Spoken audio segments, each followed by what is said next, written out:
Thank you so much for having me. Thank you so much for having me. It's so great to be here.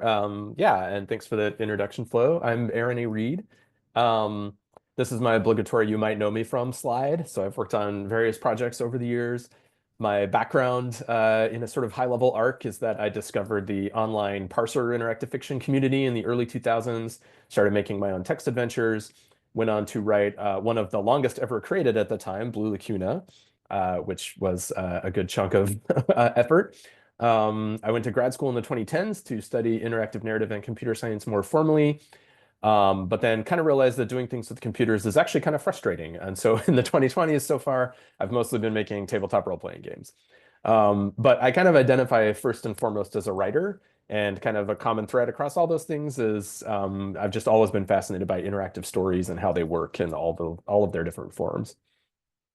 And in that last transition period around 2020, I'd been out of grad school for a couple of years and was starting to miss it. And I wrote this lovely book along with a few colleagues about graphical adventure games and their modern descendants, which absolutely nobody read because it was an academic textbook and the publisher charged a ridiculous amount for it. So, but I was really proud of it and was kind of missing having a big in-depth research and writing project to work on.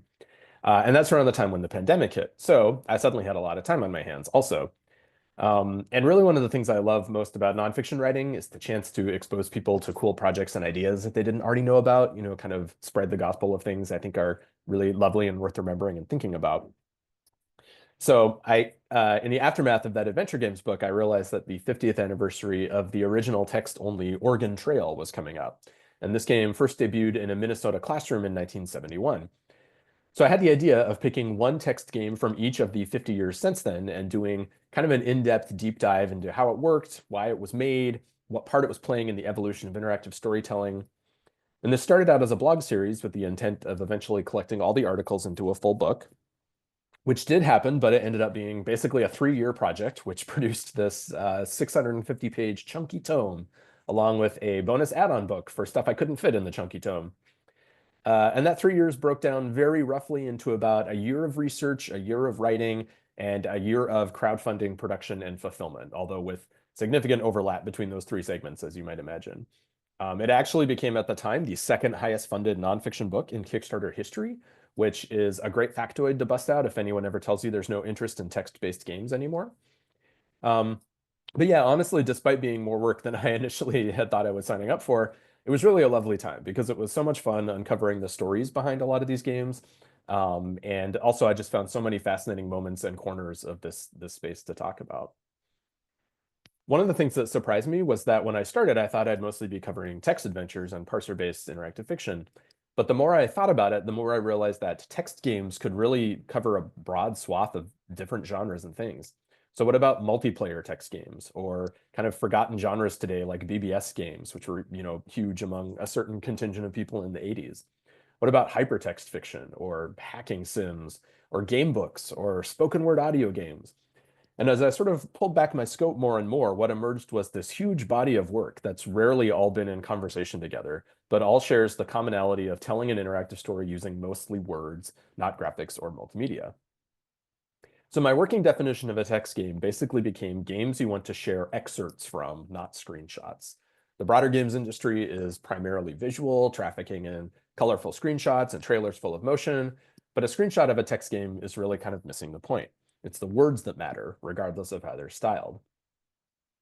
A text game might have illustrations, like some books do, but they're not required for a full experience of play. Text games. And this contrasts to something like Mystery House, one of the first graphic adventure games, where you had to refer to objects represented only in the pictures. You couldn't play Mystery House without the illustrations. Sorry, I'm getting some feedback. There might be someone who's unmuted. Yes, please make sure to mute your microphones. Okay, thank you. And then another example of this, right, is visual novels, right? Maybe you don't strictly need the pictures per se to complete a visual novel, but most people would consider them foundational to the experience of play. So kind of mostly outside the space of what I was covering in this. Text games are interactive, unlike some kinds of maybe concrete poetry or digital word art that are kind of displaying text in a nonlinear way, but you can't interact with it. And also, it was important in my definition that it's words used as words, not as placeholder graphics, which is kind of what roguelikes do with text. And so I mostly skipped over roguelikes with a few exceptions that also meaningfully engage with language, like Dwarf Fortress, for example. And finally, I'm mostly interested in digital text games as opposed to things like printed game books, although I do talk about those a little, and also games that are telling a story, so sort of excluding pure wordplay or other kinds of linguistic fun that's not concerned with narrative. So this is the final list of games I ended up covering, and assembling this list was actually really challenging, not because of a lack of material. In fact, far from it. I assembled a list of candidates that was over 1,000 games long. But I wasn't interested in establishing like a canon of definitive text games. And in fact, this conceit of exactly one game from each year made that impossible because there were years when two or more, indisputably classic games come out. So I kind of definitionally couldn't cover all of the important games. But I wanted to offer something that felt like a satisfying tour through this space of games that you could say, in some sense, captured what this medium has been and done in its first half century. So when choosing the list of games, I kind of evolved four main criteria to kind of help me winnow them down. So I wanted some popular games, right? Your Zorks, your Lifelines, because I wanted to connect this to mainstream games discourse and make a case that these games have occasionally, in fact, more often than you might think, been influential and relevant outside their niche. I wanted to think about games that were representative. So, intentionally seeking out games made by women, by people outside the US and outside of English-speaking countries, people from different kinds of backgrounds, not kind of sticking to the stereotypes of who, the popular perception is as making these kinds of games. I wanted to talk about artful games that had interesting writing or perspectives that weren't just kind of technology demos. But I did also want to talk about games that were kind of technically innovating at the time, that were doing something for the first time or trying some experiment that rarely got repeated. And kind of putting all of these considerations together was this overall question of why, which is something I've gotten asked a lot over my time of working with interactive fiction. Like why do you still care? Why are you still interested in this medium that some people say has been dead for a long time? Why talk about these games today? And I think there's a lot of good reasons. I don't really have to, make this case to anyone in this room, but one of them is that the history of this series of interactive fiction is really the history of computing technology. It kind of coincides with it, and how that's intersected with human creativity over the years. So each of the games that I cover is kind of looking at a unique snapshot of the time and place it was made, this kind of nexus of technical and cultural and economic and personal decisions. And I think we could learn a lot about our relationship with computers and how it's evolved over time, and how the way we've used technology to make connections with other humans has been mediated by waves of technical and UI and even just convention and crafts progress. Another way to illustrate this point is this list, which is the creation tools used to make the games I covered in the book. And this is just such a fascinating list to me. So it's a mix of extremely domain-specific tools like RenPy or Inform, along with very general purpose programming languages like C++, and also everything from Unix shell scripts to custom predicate logic programming languages. I see people reaching for whatever tools they can find or make to tell the interactive stories they want to tell. And that's cool, I think, to see. So for the rest of the talk, I want to get into three of these games in particular that are each interesting for different reasons. And at the end, I'll kind of circle back to what I've learned from the project. So the first game I want to talk about is a game written in Czechoslovakia in the late 1980s. This was a text adventure protest game. And to understand what that means, I need to set up the context of the underground indie game scene in Czechoslovakia of the 1980s, which may not be what you thought you were signing up for this talk, but that's where we're going, so buckle in. And I should say I'm really indebted to Jaroslav Svelch. His book, Gaming the Iron Curtain, is really a fascinating look at this little-known part of computer game history, so highly recommend it. Okay, so Czechoslovakia had been occupied by the Soviet Union in 1968 in what was then the largest European military action since World War II. After a brief period of democratic reform there called the Prague Spring, that was trying to bring the country closer to Western free markets and democratic ideologies. In the aftermath of the invasion, a loyalist government had been installed that sort of aped official USSR policies. And one of the knock-on effects of this 20 years later in the 1980s was that while personal computers were kind of rapidly taking over in the Western world, only 2% of the population in Czechoslovakia owned one because there was no private industry and the state had never really made producing personal computers for its citizens a priority. So most computers in the country had to be imported, often either illegally or at ridiculous expense, with tariffs sometimes 2 or 3 times the cost of the computer. But again, there was no private industry and hence no marketing departments to convince people they even wanted or needed computers. So for most of the 80s, they stayed a pretty obscure hobby in the country. One of the most popular computers to smuggle in became the ZX Spectrum, which many folks of a certain age in this call probably have fond memories of. By this point, though, it was already kind of getting long in the tooth by the late 80s in the Western world. But because it was so small, about the size of a paperback, and hooked up to off-the-shelf peripherals, like you could use any TV for a monitor and any cassette tape player to read and write data, it was really easy to smuggle into the country. You could just kind of shove it into the bottom of a bag or even a big purse. But because there was no way to service these computers or get replacement parts behind the Iron Curtain, people kind of had to, DIY it and hack their own replacements. So this is a picture of a replacement Spectrum keyboard made out of wood and doorbell buttons. Most of these images in this, I should add, come from that Svelch book, which is, again, highly recommended. So before too long, this kind of underground hacker culture had emerged among teenagers whose parents had acquired computers. And these kids would swap games around on cassette tapes, often hacking the title screens with messages or taunts for each other.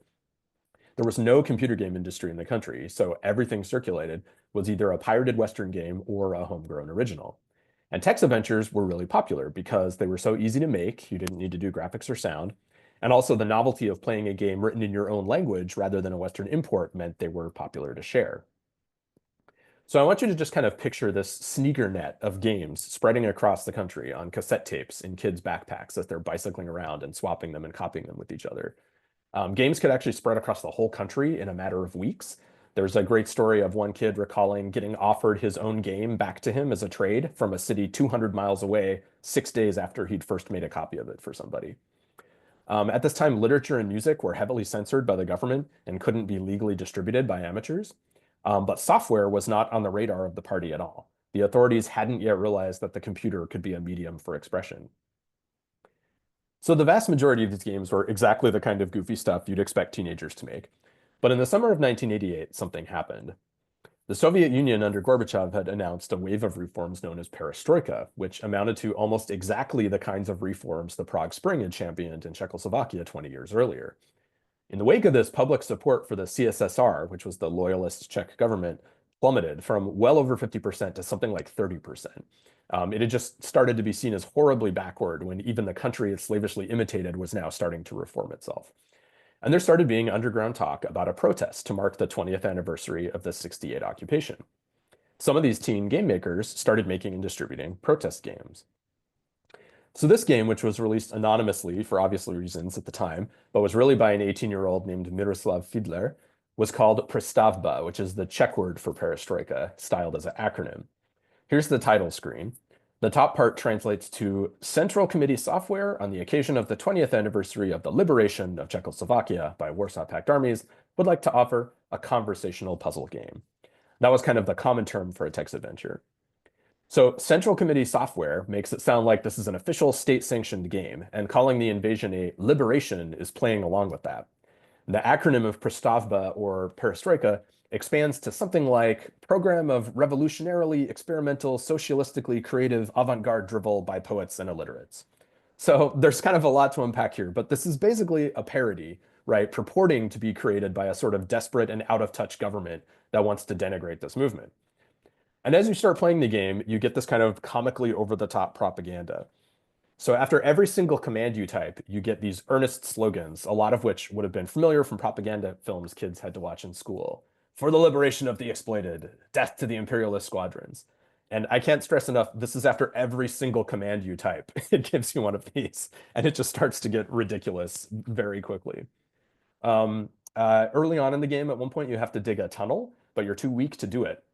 And the solution to the puzzle is to read a copy of the official state newspaper, after which you immediately acquire a taste for work and are able to dig a whole tunnel all by yourself.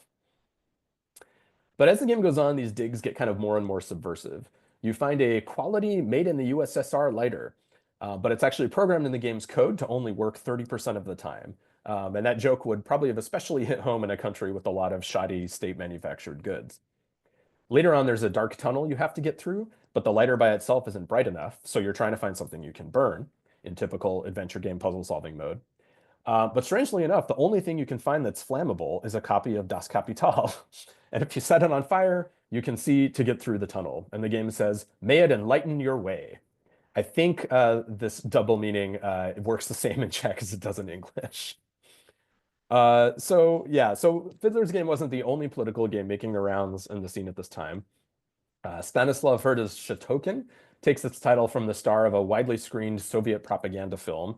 And Shatoken is this buff action hero in the Red Army who was sort of meant as an answer to Hollywood's Rambo. And in fact, in this game, he fights Rambo. The game is about the two of them having, this pitched fight together. So this game also sort of purports to be a loyal pro-regime product. But what actually happens is that the game is extraordinarily difficult. So you're playing as Shatoken fighting Rambo, and you're just dying over and over again. He just keeps beating the crap out of you, often in extremely graphic, gruesome, and embarrassing ways. So, kind of in a way where they could avoid getting in trouble, they're poking fun at this patriotic figure with the game mechanics providing plausible deniability, right? They're like, oh, well, the reason Shotokin keeps dying is you're just not good enough. You need to get better at this game. Okay, so back to Prasavpa. When you beat it, you get this message on the top, which says, congratulations, winners. And the bottom says, congratulations again. We will all meet on the 21st of August in Old Town Square or anywhere else. So Old Town Square in Prague was one of several places where rumors said protesters might gather to mark the 20th anniversary of the Soviet occupation. So the game has basically gone full subversive by this point. If you had put this kind of stuff in a leaflet or a novel in 80s Czechoslovakia, burning marks, inviting people to illegal protests, the secret police would have shown up to take you away. Fiddler knew he was taking a risk. And he was actually really worried about this in part because he had become so well known as a hotshot hacker by this point. So he not only released it anonymously, he actually deliberately wrote it in bad amateurish basic code, even though he was like writing an assembler at this point as a way to try to disguise his authorship of it. So this August 21st protest did in fact happen, and I should point out, not just due to this game. They're probably 99% due to other things. The game was just kind of riding this moment. But that protest became kind of a turning point in Czechoslovakian history. The police kind of brutally oppressed the protesters, which sparked other protests, and then other protest games, some made within 48 hours of the events they depicted. So this is the title screen of a game made in the aftermath of one of these protests. It's a text adventure where you have to collect photographic evidence of cops brutalizing protesters. And this was one that came out like a couple days after that protest happened, so it's super timely. And then eventually in 1989, the Velvet Revolution peacefully overthrew the Soviet loyalist government, and Czechoslovakia had its first democratic elections since World War II in 1990. So these protest text adventure games, like I said, only had a very tiny influence on these events, right? Their audience was just a couple thousand teenagers, but they were a part of this chorus of activist media that was circling illegally in the country that helped prime people for more serious dissent. And Svelch notes that these teenagers making protest text games became some of the first in the world to continuously make activist games about current political events. They discovered that games were a medium and used them not only for entertainment, but also as a means of self-expression.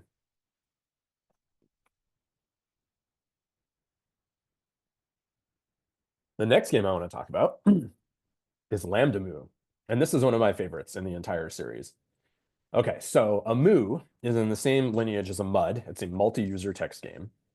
And I say lineage quite literally, because there's actually a direct chain of inspiration from the original Crawthorne Woods adventure down to this game. I'm not going to walk through this whole chart, but just kind of to make the point, this was really this fascinating period of experimentation before copyrights and DRM, where people were just constantly stealing and reinventing and remaking and improving on each other's work. The point I do want to draw attention to is this 1988 game Monster in about the middle of this screen, which was a MUD that had this cool idea of what if any player had the power to create things in the world. Some previous games, like the original MUD, in fact, had given players this power, but only as a reward after they'd spent hundreds of hours grinding, getting to the highest levels of the game. You kind of became a god, and then you could help, make and shape the world. But Monster was one of the earliest games that was like, well, what if just everyone could do that right from the start of the game? And that ability would become a key part of the Lambda Moo story. So what was Lambda Moo? It was a virtual space rendered in text that any resident could help build. Like all MUDs, it was basically just a text adventure, but hooked up to a persistent world that multiple people could join. And as with the original Moo, the last three letters stood for MUD Object Oriented. So object-oriented programming was still kind of a relatively new concept at the time. And in a virtual world, it had this interesting advantage that everything in that world, from people to rooms to items to exits, was an object that could be created, altered, or scripted. Usually only the creator of an object had permissions to alter it, but you could use object inheritance to create a child and alter its properties. So Pavel Curtis, the original coder of Lambda Mu, might have made an object called room with code for directions, room descriptions, and so on. Someone else could come in and make a child called outdoor room that inherited all its properties, but maybe added new behaviors like specifying that you could see the sun and the sky. Someone else could create a child of outdoor room called East Meadow to create one such room in particular. So Pavel Curtis started by making a bunch of rooms forming a map of his own house in classic tradition when you get a new tool for making a virtual world. And as he invited in the first wave of friends and colleagues, he invited them to use these two commands, dig and create, to make new rooms and objects respectively. And he asked them to create whatever they wanted, but keep the world thematically consistent. So unlike other MUDs or MOOs where players could create stuff and you might have like a spaceport next to, a medieval dragon's lair or something, here there was like a theme that you were supposed to stick to. So you could add new rooms to the house, maybe add to the grounds around it, discover it had a secret attic or basement, even shift into parallel dimensions, but keep the idea of this place, Lambda House, the core of the world. Um, and as more and more people joined the house, it started taking on dizzyingly fractal qualities. This map shows a very, very early version of the game, but it eventually grew to include thousands of rooms. So as you explore the house, you might discover that it's got a secret attic or basement, or sorry, jump back in my notes. Yeah, so yeah, this space started taking on these like fractal qualities, right? The grounds extended past lawns and gardens through thickets and rolling hills. Pocket dimensions sprung up within the house. There was a place called the Looking Glass Tavern, which you could visit by gazing into a mirror in the foyer. There was an entire hotel built into a piece of a working Monopoly set in the dining room, which you could shrink down to explore. There were tree houses, there were rooftop observatories, hidden underground grottos, crawl spaces between the walls. The house and its grounds became this kind of wonderland of creative architecture and inspired world building. But what made this a really unique thing was that players had more than just the power to make areas and props. They could actually make those things functional using a built-in programming language. So one example was this description of the living room, which was kind of the central hub. It's right by where you first appear when you log into the game. And this text description mentions two sets of couches, originally just as a static piece of the environment. But over time, people actually started programming the couches to first exist at all as objects simulated in the world, and then have behaviors. Um, so this is from a kind of memoir of the game. It became an actual VR couch. You could sit on it, shove people off, stuff things into it, jostle it, reupholster it, search for things, and occasionally fall in. The use of VR here was a common convention at the time. So people were describing these spaces as virtual realities. And text actually seemed like a far superior way to realize VR than clunky headsets or expensive graphics. It could directly engage the imagination and be extended in complexity endlessly. This Mu code language made it fairly simple to add behaviors like those listed here. From directly in the world, you could type special commands to create actions and code behaviors. So here's an example of code to create a pet rock. At verb and at program are just actions like movement or manipulating objects. You'd basically just type this into the game, maybe interleaved between chat messages to your friends or moving around the world. Reprogramming the world was basically just another fundamental part of existing within it.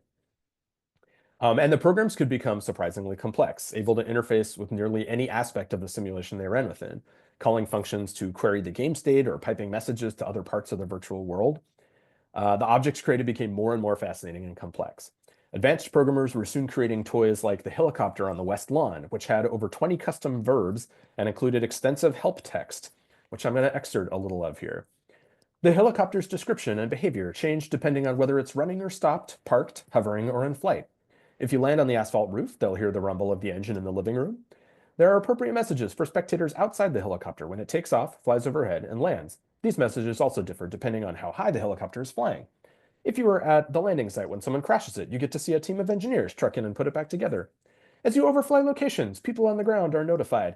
Aircraft cast shadows, which are actual objects that are moved to the various locations the aircraft overfly. This enables people on the ground to wave to people in the aircraft. Type wave at helicopter, for example. Helicopters can only be landed at cataloged outdoor rooms that have windsocks. Yeah, so I believe, if I'm remembering correctly, the in-game manual text for the helicopter object is something like 30,000 words long, which is like, a hefty novella. So this was like seriously complicated things people were making within this game. And this was because of this kind of both technical affordance of object inheritance, but also a culture of object inheritance. So it was this culture of reuse and sharing and improving these increasingly elaborate toys. So how that worked is the creator of a useful object could set a flag on it called fertile that would let others create child objects from it. And soon sort of like whole catalogs of useful parent objects were available in the house's library. Improved children could themselves be made fertile, which led to long chains of iterative refinements and ever-increasing functionality. So the helicopter was a descendant of generic aircraft, which itself descended from generic magnetic portable secure seated integrated detail room. In turn, a very distant descendant of the basic room object provided originally by Pablo Curtis. And that room object, the sort of platonic undescribed location from which all others descended, became a popular hangout spot once people realized that it was like any other room object and you could dig exits leading to it. Other kinds of objects could have child classes too. NPCs with complex programming were created. One popular reusable class was a waiter who could politely take drink orders and come back 5 minutes later with real drinkable objects, instantiating everyone's selections. Waiters were installed at popular clubs and hangout spots. You could also change which object your avatar's inheritance descended from. So there were fertile player classes that had custom behavior for taking automated actions or morphing your appearance on command. People even did weird experiments in character AI. So if you logged in without creating an account, you were given a child of a guest class with limited ability to cause trouble. At some point, someone programmed a whole artificial life ecosystem of reproducing guests. And this is from the guest documentation. This is one of a species of creature that wander around looking for food. They eat less popular guests and seek to mate with more attractive ones. The more attention you pay to your guests, the more attractive it will be to other guests, and it will be less likely to be eaten. Talking to it, emoting at it, even looking at it are all ways of boosting its popularity rating. When guests wander, they report on their travels. Go to 80133 to see the travel logs. The guest dispenser is where the ancestors of many guests originated. It is still possible to use it. You can alter the way a guest's child will look before it is born. Type @interior guest to learn how to do this. And here's some of the qualities you might see when you do this. So Pavel Curtis at one point called Lambda a, quote, prose-based reality. And it kind of turned into a very real community for a few thousand players in the early 90s. It's kind of one of my favorite examples of the metaverse already happened, right? We've a couple years ago had another round of discourse about the metaverse. We're going to bring virtual reality. We're going to make it exist. But it already has happened multiple times, right? 35 years ago in this case. And in many ways, the amount of player freedom and flexibility in this game from 1991 is still far beyond anything else that's come since. Even games like Second Life and other virtual worlds. There's just, because it's text only, there's so much you can do with just prose that's interactive. It's really incredible. There's a lot more to the Lambda Moo story. It was such an interesting experiment, but I want to leave you with just one final interesting feature. So the game is still running today, though sadly it's mostly a ghost town. But one of the features initially implemented to prevent the community from sort of exceeding the limits of its physical hardware was that there was a quota for each user of disk space their creations were allowed to take up. And as new players would join, inactive players and objects would get, quote, reaped to make room in reverse order of how recently they'd logged in if they were players or been used if they were objects. So during the Moo's height of popularity, reaping could happen as soon as 6 weeks after the last login. But nowadays, things are at a much slower pace because there's a lot less turnover. But you still can't avoid the Reaper forever. And one of the cool things tucked away in Lambda House is a room at the auction block where stuff that's about to be reaped is put up for grabs. Objects, rooms, generic classes. And if anyone playing the game wants one of these things, all they have to do is claim them, and then they save it from the Reaper, right? Like someone has shown interest in this thing. So it's fascinating to me to browse this list and wonder which, if any, of these things are worth saving from the virtual Reaper. The last game I want to talk about today is Shades of Doom, which is a spoken word audio-only first-person shooter. And the quickest way to explain what that means is to play a video from it. Proximity biodisruptor mine in 18 feet. East door in 9 feet. Manual bolt gun.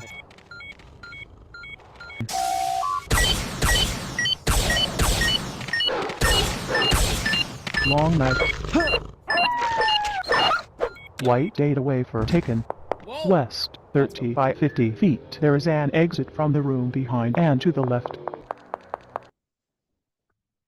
So the story for this game starts with a newsletter and email list for blind gamers called Odyssey, which was founded in 1996. And that was a really precarious time for blind gamers. Through the 80s, when text-adventure games were dominant, they'd been able to play those games without much trouble, and a whole ecosystem of DOS-based screen readers and accessibility tools had had time to mature. But as graphical games really started taking over in the 90s, blind gamers were kind of feeling left out in the cold. Very few game companies were thinking about accessibility in those days, and the few games being made, especially for the blind, were often educational or just kind of laughably simple, clones of popular board games like Battleship. And the transition to Windows had also been kind of existentially terrifying. It sort of moved from an accessible command line textual interface to an inherently graphical one. And all the DOS-based tools the blind community had built up had to be thrown out, and it wasn't clear how soon or even whether someone would reinvent them for this new, more complicated platform.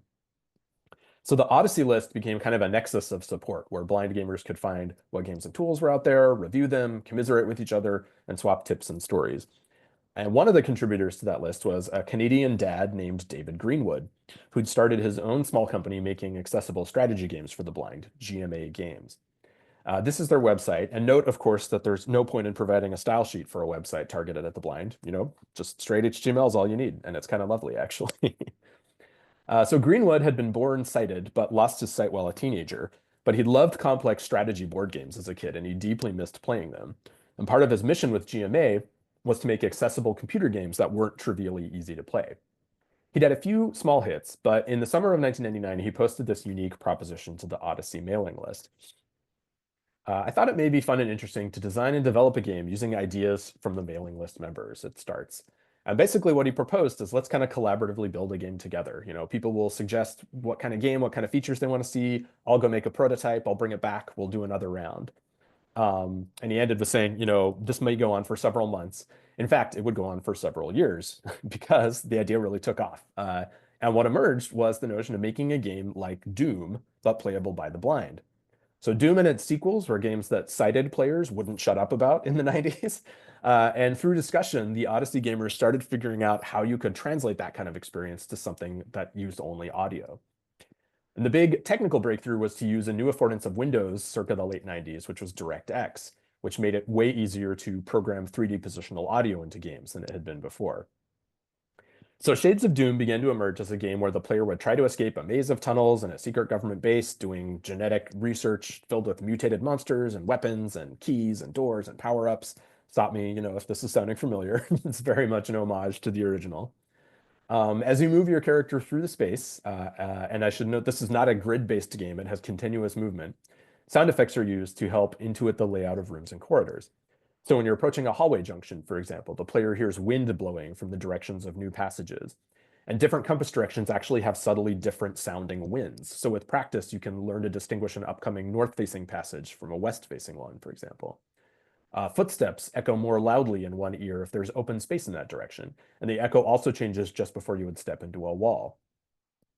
And then all the doors, machinery, moving monsters are making sounds whose volume and stereo positioning help you pinpoint their location. But it's not just sound effects. The game also uses spoken words to provide more details. And these are provided by EVA, the Environmetric Vector Analyzer. And EVA is sort of like a screen reader for this virtual reality. Various keystrokes can get EVA to tell you the dimensions of rooms you're in, the distance to walls or objects, and tons of other useful info. Here's kind of a quick transcript of a play session. And again, I won't walk through this whole thing, but you can kind of see that the player here is using keyboard commands marked in white to get specific information like how far am I from this thing? What do I see in front of me? And in play, you're just kind of doing this constantly, kind of as fast as EVA can tell you information. And the game is actually pretty complicated. It has about 40 different commands using almost every key on the keyboard. And it even supports cool features like outputting a map of the parts of the level you've discovered so far to a Braille printer, which basically gives you like a tactile mini map of the level, which is pretty freaking awesome. So the first level of this game is pretty straightforward. It's kind of a tutorial, but it kind of ramps up in complexity as you might expect, and it gets pretty challenging. So soon you're fighting off waves of giant rats and cyborgs and mutant birds. There's a whole range of weapons, including grenades, proximity mines that you have to leave and then lure someone into. And yes, there's a flamethrower. And yes, there's a chainsaw. It wouldn't be a Doom-like without a chainsaw. With different trade-offs of range and ammo type and effectiveness, right? There's like traps, so there's pits, there's jets of gas shooting from walls that make further challenges. At higher levels, monsters start dodging and weaving as they approach you, so hitting them becomes pretty hard. And strategies for this can get pretty complex. So here's a tip from one fan on how to defeat a temporal disturbance, which is one of the game's toughest enemies. And remember, this plan has to be executed without visual aids of any kind. What I like to do is find a nice big room and lure it in, keep the door you plan to use open, run around the outer edge of the room until you come to the door you left open, and run out of the room, closing the door behind you. If you do it right, you'll trap the temporal disturbance in the room and be able to continue on. Depending on the level, you may have to do this several times. Shades of Doom was an instant hit in the blind community, actively played for over a decade and still regularly discussed on audio game forums. Blind gamers took a certain amount of delight in mastering a game whose sheer complexity meant that many of their sighted friends might have to get their help to complete it for a change. The success made the blind games community a lot more ambitious, brought a huge surge of interest in audio gaming, and it helped pave the way for accessible modes to become more common in games generally. Many blind gamers working on those modes today can trace their interest back to first playing Shades of Doom in the early 2000s. So that's 3 of the games in the book, and there are so many other great stories behind these games. One of my greatest joys in doing this project has been discovering these stories and, sharing them with a wider audience. I want to talk briefly before wrapping up about, I think, some of my takeaways, what I've learned from doing this project. One of them is community matters. You sometimes see noteworthy games made in isolation, but so often it takes a community of folks coming together to provide a support network, like in Shades of Doom, like in so many of these games. When you have a community, you get a stable of reviewers interested in the kind of thing you're making, a critical mass of opinions and players and ideas. It makes kind of a crucible where real technical and artistic and cultural innovation can happen. And very roughly, these are the games in the series that kind of most obviously benefited from this. So everything from Hunt the Wumpus way back in 1973, which was made at kind of a cool collective and meetup of people interested in early computers in Menlo Park, in my neck of the woods, called the People's Computer Center. To more recently, things like the Twine Revolution, that game grew out of, a community of Twine writers. And arguably, you could make almost every game on this list that color because it's just such a common theme. And there's certainly lone geniuses here and there, but I think they're really the exception rather than the rule. Way better than one genius game is 2 mediocre games that can spawn a dialogue and get people scheming about a third game that's even better. Welcoming platforms matter. So in compiling the list of platforms and engines used across the games in the series, there are some clear clusters around easy-to-use, accessible platforms. So in the 70s and 80s, BASIC enabled tons of people, from experts to novices, to easily create games because it was a language designed for that kind of openness and to bring new people in. And the influence of that on early computing history really cannot be overstated. More recently, JavaScript kind of was a similarly democratizing platform, although I think we're sadly kind of seeing that fade now as it becomes increasingly encrusted with libraries and frameworks. Stable platforms don't have to be just for novices either. So Inform famously created a standard for text adventure authoring that became stable enough that thousands of games have been written in it in the decades since, including many of the genre's most influential titles. And you do sometimes see influential work done in more complex or specialty systems, but it seems like a lasting impact really comes with that second big game in the same system, right? Creating kind of a platform that's accessible enough and welcoming enough, and stable and financially supported and available long enough that a community of people can gather around it. And bringing all those things together and making it, consistently last is really hard, but I think it continues to be worth trying to do. Preservation also matters.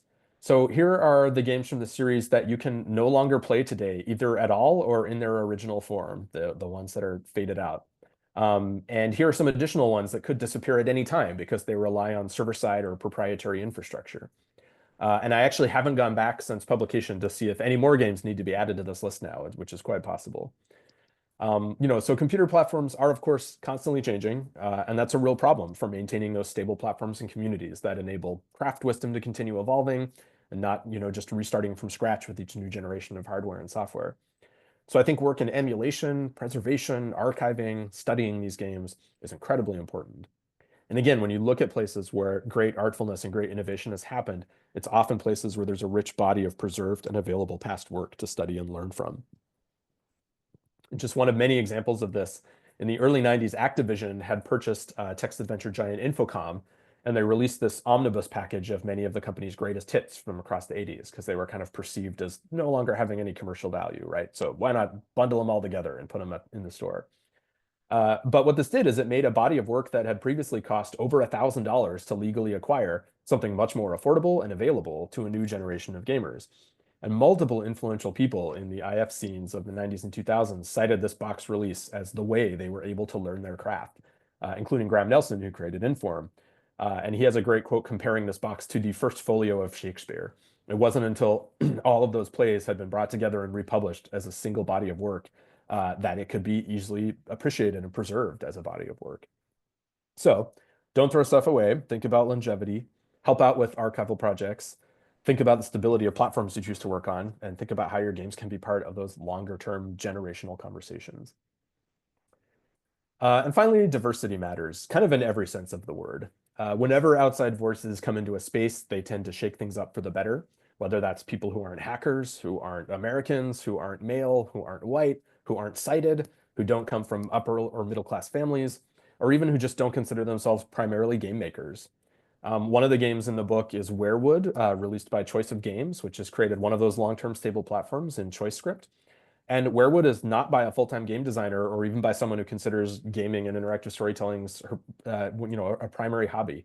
She's a professional opera singer and just did this game as kind of a one-off, side project. Um, and I think that's really lovely, right? The world was definitely richer when someone like her was able to make an interactive story.